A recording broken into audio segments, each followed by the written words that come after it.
Welcome to Sudeshna వంటలో. ఈరోజు అటుకులతో స్నాక్ చేశానండి. చాలా బాగా వచ్చింది. స్కూల్ పిల్లలకు లంచ్ బాక్స్లోకి బాగుంటుంది. కరకరలాడుతూ వచ్చాయండి. ఒక కప్పు బేసన్ తీసుకున్నా అండి. పల్లీలు కొన్ని తీసుకున్నా అండి. ఇట్లా పొడి చేయాలండి. అటుకులు నానబెడుతున్నా అండి.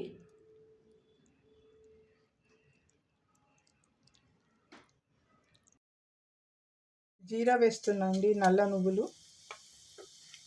చిల్లీ ఫ్లేక్స్,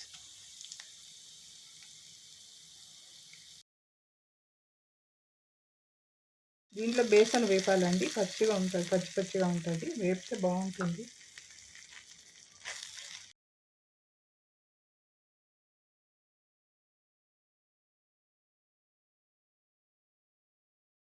బేసన్ వేపాలి కదండి, అందులో నానబెట్టిన అటుకులు వేస్తున్నానండి. మిక్సీ చేయాలి.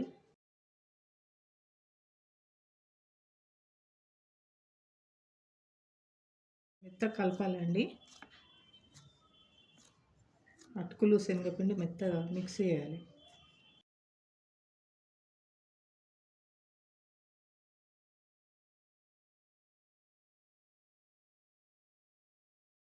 హోల్స్ వేయాలండి. అంటే బాగుంటుంది. ఆయిల్లో వేస్తున్నాను.